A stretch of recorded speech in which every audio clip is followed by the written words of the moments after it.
Financial year 2019-20 और assessment year 2020 income tax के return में एक बहुत बड़ा रिलीफ यहाँ पर आपको इनकम टैक्स के पोर्टल पर दे दिया गया है। जी हाँ दोस्तों, ये रिलीफ क्या है और कैसे आप इसे यूज़ कर सकते हैं, आज की इस वीडियो में हम डिटेल में जानने वाले हैं।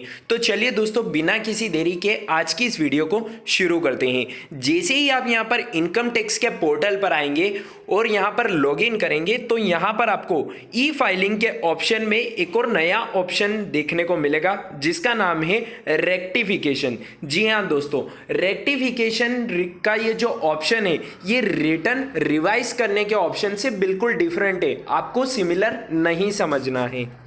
तो यदि आप अपने फाइनेंशियल ईयर 2019-20 असेसमेंट ईयर 2020-21 की रेक्टिफिकेशन की रिक्वेस्ट अगर डालना चाहते हैं तो आपको इस ऑप्शन को यूज़ करना है। जैसे ही आप इस ऑप्शन पर क्लिक करेंगे तो आपके सामने एक नई विंडो ओपन हो जाएगी जिसमें यहाँ पर आपको कुछ इंस्ट्रक्शन दिए हुए हैं। पहले उन इंस्ट्रक्शन को पढ़ लेना है, उसी के बाद में आगे बढ़ना है। सबसे पहले इंस्ट्रक्शन में लिखा है a rectification should not be filed for a change in gross total income and chapter 6 deduction. यानी कि आपने जो अपना इनकम टैक्स का रिटर्न फाइल किया है उसमें जो आपने ग्रॉस टोटल इनकम बताई है आप उसे यहां पर चेंज नहीं कर पाएंगे, और इसी के साथ साथ जो आपने चैप्टर 6 की डिडक्शन ली है अपने इनकम टैक्स रिटर्न को फाइल करते समय उसे भी आप यहां पर चेंज नहीं कर पाएंगे। ठीक है। सेकेंड यहां पर जो इंस्ट्रक्शन दिया है वो है only one rectification for an assessment year can be filed as per CPC order unless the rectification return is withdrawn और प्रोसेस। यानी कि आप एक असेसमेंट ईयर यानी कि असेसमेंट ईयर 2019-20, असेसमेंट ईयर 2020-21 या आने वाले असेसमेंट ईयर के लिए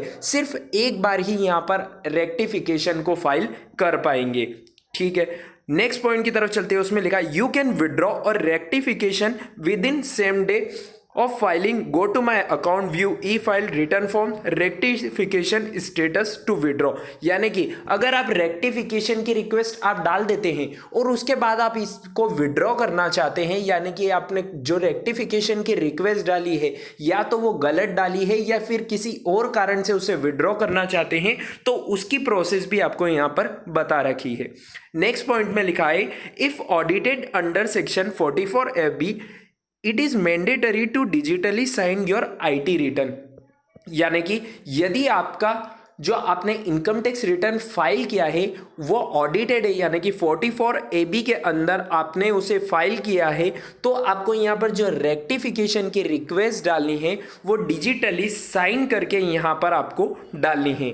नेक्स्ट प्रोसेस जो यहाँ पर दी है, जो इंस्ट्रक्शन यहाँ पर दिया है उसमें लिखा है in case request type is written data correction XML for assessment year 2018-19, download the latest utility under downloads for assessment year 2018-19 and generate XML with filing type as rectification। यानी कि आप यदि असेसमेंट ईयर 2018-19 के लिए अपनी rectification की request को यहाँ पर डालना चाहते हैं तो आपको लेटेस्ट यहाँ पर यूटिलिटी जो प्रोवाइड करी है इनकम टैक्स पोर्टल ने डाउनलोड के सेक्शन में उसे डाउनलोड करना है और वहाँ से इस रेक्टिफिकेशन की रिक्वेस्ट को प्रिपेयर करने के बाद अपलोड करना है। तो चलिए दोस्तों, यहाँ पर हमने इंस्ट्रक्शन तो पढ़ लिए, उसके बाद में यहाँ पर आपको आपका पेन नंबर शो हो रहा होगा। पेन नंबर के बाद आपको order intimation to be rectified, यहाँ पर आपको इनकम टैक्स और वेल्थ टैक्स दोनों में से एक सिलेक्ट कर लेना है। उसके बाद में आपको असेसमेंट ईयर सिलेक्ट कर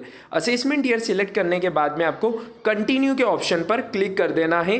तो उसके बाद आपको यहाँ पर रेक्टिफिकेशन की रिक्वेस्ट की डिटेल्स देखने को मिल जाएगी। असेसमेंट ईयर, ITR, आपका पैन नंबर, आपका latest intimation reference number under section 143 sub section 1। यानी कि यदि आपको 143(1) का मेल रिसीव हुआ है तो उसका एक्नॉलेजमेंट नंबर भी आपको यहाँ पर देखने को मिल जाएगा, और उसी के साथ में ई फाइलिंग का एक्नॉलेजमेंट नंबर भी आपको यहाँ पर दिख जाएगा।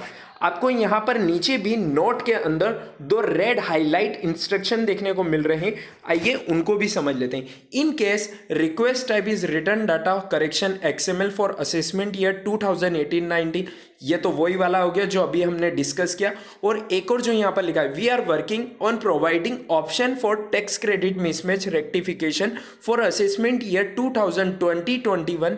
इन the meantime tax credit mismatch may be corrected in TDS, TCS and IT schedule through return data correction XML uploaded option. यानी कि अगर आपके TDS और TCS या फिर IT के इनकम टैक्स से संबंधित कोई यहाँ पर करेक्शन है तो उसके लिए भी आपको बहुत जल्दी यहाँ पर XML का ऑप्शन देखने को मिल जाएगा। इसके बाद में आप यहाँ पर रिटर्न टाइप में अगर सिलेक्ट करेंगे तो यहाँ पर दो ऑप्शन आपको दिखाई दे रहे हैं, ओनली प्रोसेस द रिटर्न और रिटर्न डाटा करेक्शन XML। जैसे ही आप इसे सिलेक्ट करेंगे और कंटिन्यू के ऑप्शन पर क्लिक करेंगे तो यहाँ पर आपको सिलेक्टर रेक्टिफिकेशन रीजन, यानी कि आपको यहाँ पर एक रीज़न सिलेक्ट करना है कि किस कारण से आप ये रेक्टिफिकेशन की रिक्वेस्ट फाइल करना चाहते हैं।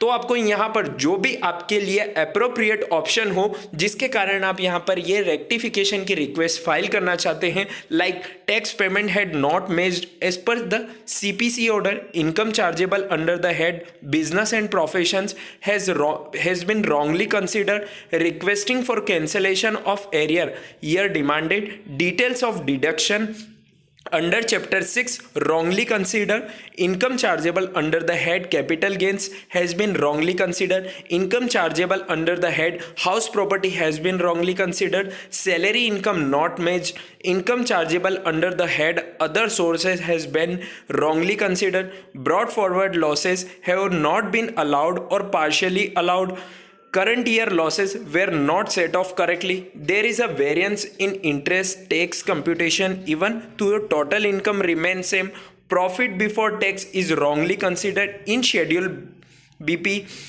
gender of the taxpayer was wrongly considered, gender updated in the PAN database, date of filing of original return is taken as not within the due date, requesting for reduced claim of income as taxpayer is governed by Portuguese Civil Code and that section 5A is applicable to them, requesting for change of residential status। और यदि आपका जो यहाँ पर rectification request का अगर आपको यहाँ पर कोई भी ऑप्शन आपके लिए सूटेबल नहीं लगता है तो आपको यहाँ पर सिंपली अदर्स पर क्लिक करना है और ओके कर देना है, तो आपका यहाँ पर रीज़न सिलेक्ट हो जाएगा। उसके बाद में आपको यहाँ पर अपने रेक्टिफिकेशन रीज़न को आप यहाँ पर डाल सकते हैं और इसके बाद में यहाँ पर आपको अपनी XML फाइल को अपलोड करने के बाद इसे सबमिट कर देना है। तो ये काफ़ी अच्छा ऑप्शन इनकम टैक्स के पोर्टल पर इनेबल कर दिया गया है।